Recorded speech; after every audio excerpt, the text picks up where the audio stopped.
प्रभु श्री राम की एक बहुत ही रोचक कथा है।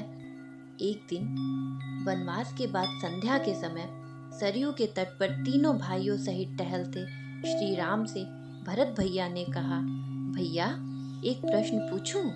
माता कैकेयी ने आपको वनवास दिलाने के लिए मंथरा के साथ मिलकर जो षड्यंत्र रचा, क्या वह राजद्रोह नहीं था? उनके षड्यंत्र के कारण एक और राज्य के भावी महाराज और महारानी ने 14 वर्षों तक वनवास झेला, दूसरी ओर पिता महाराज की दुखद मृत्यु हो गई।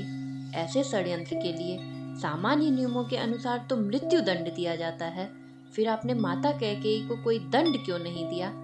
श्री राम मुस्कुराए और बोले, जानते हो भरत, किसी कुल में यदि एक चरित्रवान और धर्मपरायण पुत्र जन्म ले ले तो उसका जीवन उसके असंख्य पीढ़ी के पितरों के अपराधों का प्रायश्चित कर देता है। तो जिस माँ ने तुम जैसे महात्मा को जन्म दिया हो, उसे दंड कैसे दिया जा सकता है? परंतु भरत संतुष्ट नहीं हुए। उन्होंने कहा, भैया यह तो मोह है और राजा का दंड विधान मोह से मुक्त होता है। कृपया एक राजा की तरह उत्तर दीजिए। समझ लीजिए, यह प्रश्न आपसे आपका अनुज नहीं, आपका एक सामान्य नागरिक कर रहा है। यह सुनकर श्री राम गंभीर हो गए और कुछ क्षण मौन रखने के बाद बोले, अपने सगे संबंधियों के किसी अपराध पर दंड न देना ही सृष्टि का कठोरतम दंड है। माता कैकेयी ने अपनी एक भूल का बड़ा ही कठोर दंड भोगा है। वनवास के 14 वर्षों में हम चारों भाई अपने अपने स्थान से परिस्थितियों से लड़ते रहे, परंतु माता कैकेयी हर क्षण मरती रही। अपनी एक भूल के कारण उन्होंने अपना पति खोया, अपने 4 पुत्र खोए, अपना समस्त सुख सम्मान खोया, फिर भी वे अपराध बोध से कभी मुक्त न हो सकी। वनवास समाप्त हो गया तो परिवार के शेष सदस्य प्रसन्न और सुखी हो गए, पर वे कभी प्रसन्न न हो सकी। कोई राजा किसी स्त्री को इससे कठोर दंड क्या दे सकता है?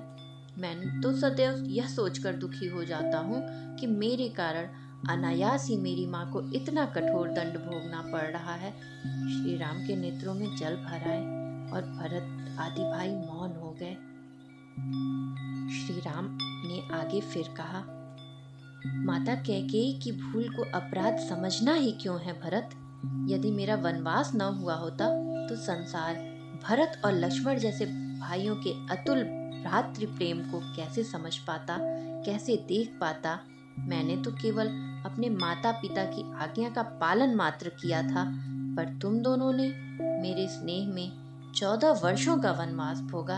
यदि वनवास न हुआ होता तो ये संसार कैसे सीखता कि भाइयों का संबंध कैसा होता है? भरत भैया के प्रश्न अब मौन हो चुके थे। वे अनायास ही बड़े भाई से लिपट गए। राम कोई नारा नहीं है, राम एक आचरण है, राम एक चरित्र है, राम जीवन जीने की एक शैली है। प्रेम से बोलिए जय श्री राम। यदि आपको आज का ये प्रसंग अच्छा लगा हो, ये चरित्र अच्छा लगा हो, तो कृपया चैनल को सब्सक्राइब करिएगा और कमेंट में जय श्री राम अवश्य लिखिएगा।